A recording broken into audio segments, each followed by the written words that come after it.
উপস্থিত হয়েছেন বাংলাদেশ জাতীয়তাবাদী যুবদল আশাশুনি উপজেলা শাখার সংগ্রামী সদস্য সচিব, সাবেক ছাত্রনেতা, বোদেবাড়ি ইউনিয়নের কৃতি সন্তান আমার ছোট ভাই জনাব আবু জাহিদ সোহাগ। ইতিমধ্যে আমাদের পরিচালক যুবদলের সর্বস্তরের শীর্ষস্থানীয় যুব নেতাদের পরিচয় করিয়ে দিয়েছে।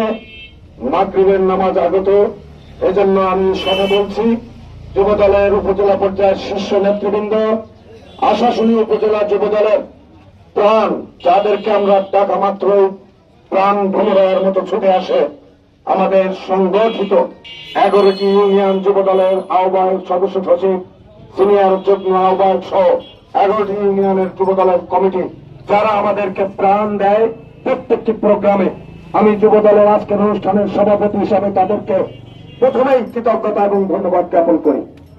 আমি পাশাপাশি ধন্যবাদ জ্ঞাপন করি আশাশুনিতে আমরা কয়েকটি অঙ্গ সংগঠন একসাথে চলে, বিশেষ করে শ্রমিক দল, কৃষক দল, ছাত্র দলের এক অংশ, স্বেচ্ছাসেবক দলের এক অংশ এবং যুবদল আমাদের নেতৃত্বে।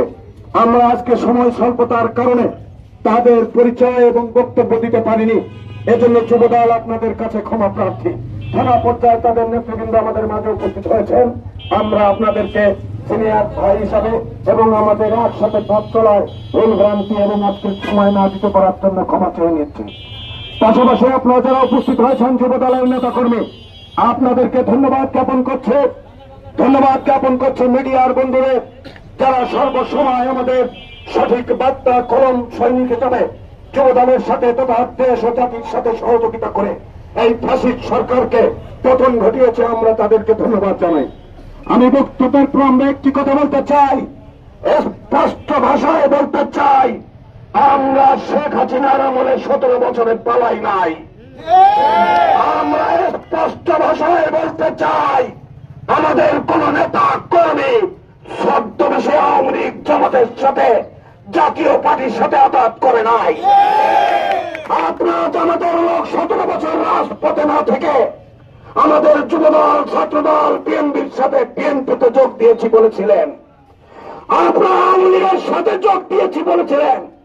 আপনার গোপনে পদত্যাগ করেছি বলে পেপার পত্রিকায় ছড়িয়ে দিয়েছিলেন না বাইরে, কথা বলেন না কেন? আমরা ওই আপোষে যাই নাই, রাজপথে রক্ত দিয়েছে, জীবন দিয়েছে আমাদের নেতাকর্মীরা, যুবদলের নেতাকর্মীরা জীবন দিয়েছে, দেশ নেত্রী কারাবরণ করেছে, বাড়ি থেকে উচ্ছেদ হয়েছে, এক ছেলেকে হারিয়েছে, আরেক ছেলে আমাদের আগামী দিনের নেতা তারেক রহমান এখনো বিদেশে অবস্থান করছে, কিন্তু কোন প্রচেষ্টার সাথে আপোষ করি নাই। প্রিয় বন্ধুরা, আপনাদের এই 5 জুলাই আগস্টের জামাত শিবিরের ভূমিকা কি ছিল রাজপথে? আপনাদের কয়জন নেতা কর্মী খুন হয়েছে? আপনাদের কতজন নেতা কর্মী গুম হয়েছে? বলতে পারেন? আজকে বাংলাদেশের জনগণ জানে আপনারা এদেশের স্বাধীনতা চাননি, এখনো এসে দেশের নিরপেক্ষ ভোট চান না। আপনাদের এই ছদ্মবেশ, আপনাদের এই 2 ধরনের অভিনয়, আপনাদের এই মুনাফিকি বাংলাদেশের জনগণ ধরে ফেলেছে। প্রিয় ভাইরা, আপনার বিএনপির ছায়াতলে, আঁচল তলে থেকে আপনারা এদেশে ছিলেন। সাপকে লালন করলে যে ক্ষতি হয়, আজকে আপনারা সেই সাপের মতো